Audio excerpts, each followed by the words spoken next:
Is it better to hold your wealth or leave it in the bank? A lot of examples over the last year giving credence to the saying, if you don't hold it, you don't own it.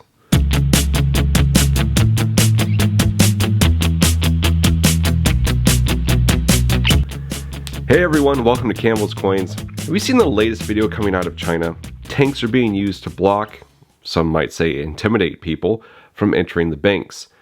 After years of mandates and lockdowns, even the average Chinese individual has stopped trusting the Communist Party of China. People of China are scared that they will not be able to retrieve their life savings, and so a bank run has been going on for the last month.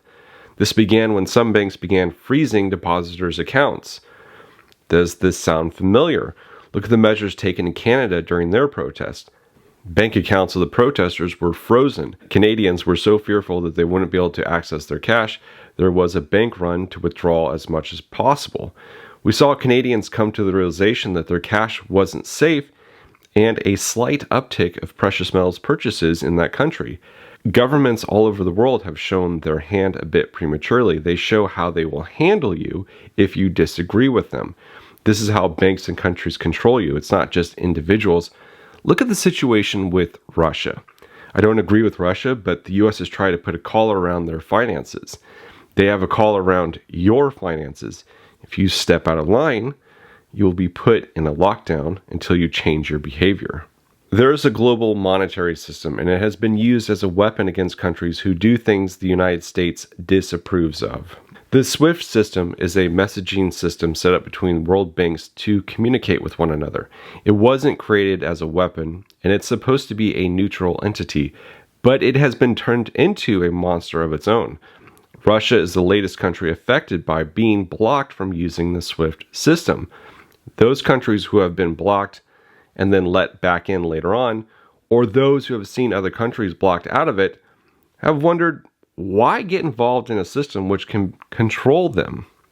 I think a lot of countries have taken notice to the actions of the United States or the UN and our monetary system. 2022 can be noted in the history books as another nail in the coffin of the US dollar as the world's reserve currency. Many countries are realizing they don't need or want the dollar. Russia has been stacking and hoarding gold more and more over the last decade because they have seen the US crackdown with other countries. This is one of the reasons myself and other channels like Silver Oceans have been warning our audiences about the coming CBDC, Central Bank Digital Currency. With a CBDC, a government will have total control over your finances and you, how much you spend, what you spend your currency on, and access to your currency, as well as so much more. The CBDC will be introduced as a savior after a truly devastating market collapse occurs. Why gold and silver? This video centers around holding physical gold, but I will lump silver in there as well. I don't talk about silver as much because I've done a host of videos on silver, and you can search my channel for a topic you're looking for. Why is gold such a great store of wealth? You can hold a lot of wealth in a small space. It's easy to transport, it can fit in your shoe or other places, and it is very heavy metal, but like I said before, you can fit a lot of wealth in a small space. Gold is also a finite metal. There's a certain amount of gold on Earth and only so much that we can reach.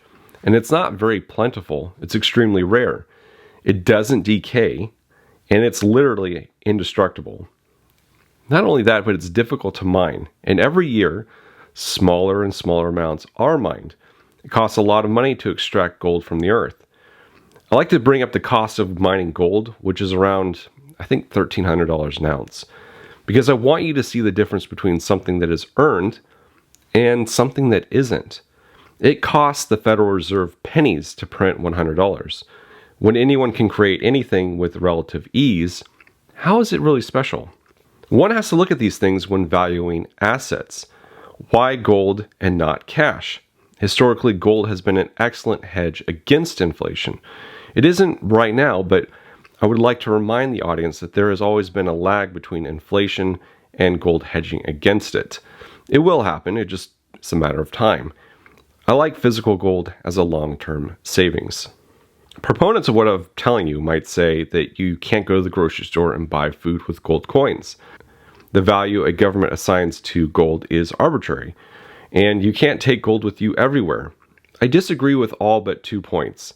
Gold is very transportable. Maybe not the best in a huge quantity, but in a very small quantity, it's still a lot of money and very transportable. You can go to the grocery store and buy food with gold. We're seeing goldbacks pop up in some states within the US. Goldbacks are a very viable option for small purchases. I've done a couple of videos on goldbacks, and you should check them out if you want to learn some more about them. The final point is true. A government does arbitrarily assign a price to gold. They could revalue it to $20, but you really have to look at its rarity and then the difficulty and cost it takes to mine out of the ground. By lowering the price of gold, it doesn't suddenly make it more plentiful or less difficult to mine. Speaking of mining, many people have asked me the last couple of weeks to cover the Uganda gold find. Last week I was working on some talking points for a video, but 2is1 released his video on the topic before I could. He covered the topic beautifully and said nearly verbatim my talking points, and I could not have done a better job myself. If you're interested in that topic, I suggest watching his video. Why am I telling you about holding physical gold and silver? It's because the average person in America works for dollars. You work hard, you make sacrifices to save up for a better tomorrow. You're working for something that is depreciating in value every single day. And it's only getting worse with all the money printing that they are doing. The dollar that you make today couldn't buy as much as the dollar that you make last year or any other previous year.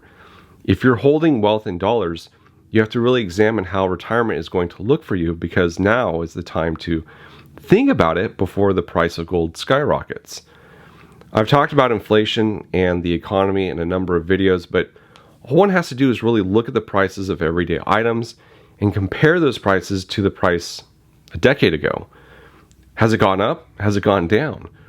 The stack of dollars that it takes to buy this Buffalo gold coin will continue growing and growing and growing. The same goes for healthcare, food, college tuition, rent, you name it. Gold protects your wealth by preserving it. Holding cash in a bank account is dangerous too. How do you access it when you're blocked from it? Physical gold and silver in your possession is a hedge against tyrants. They can freeze my accounts all they want, as long as I have physical gold and silver in my possession. Be as fiscally independent as possible, and as cliche as it is to say, if you don't hold it, you don't own it. Your time is your most precious asset, and I appreciate you spending it here with me. Thank you all for watching. This is Campbell's Coins, and that is my 2 cents.